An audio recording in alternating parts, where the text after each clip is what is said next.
BeeKey er et elektronisk nøglesystem, der gør, at vi ikke har brug for den fysiske nøgle længere. BeeKey er et utroligt simpelt system, hvor man tildeler elektroniske nøgler direkte til en mobiltelefon. Og når man så kommer op til døren med sin mobiltelefon, så registrerer den, at man har en adgang, og den lukker så en ind. BeeKey-nøglen kan ikke kopieres.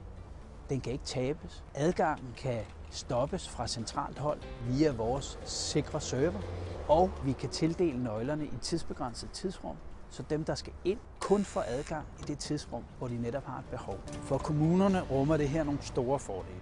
Blandt andet i deres service til borgerne, eksempelvis til brug for hjemmepleje.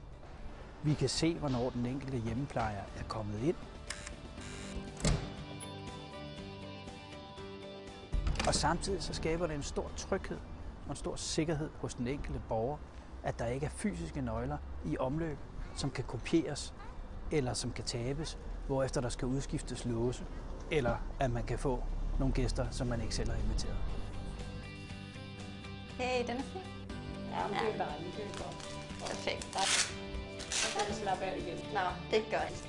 Det gør det altså billigere for kommunen, det gør det sikrere for den enkelte borger, og kommunen er med til at skabe en tryggere ramme, for eksempelvis for den ældre eller den handicappede.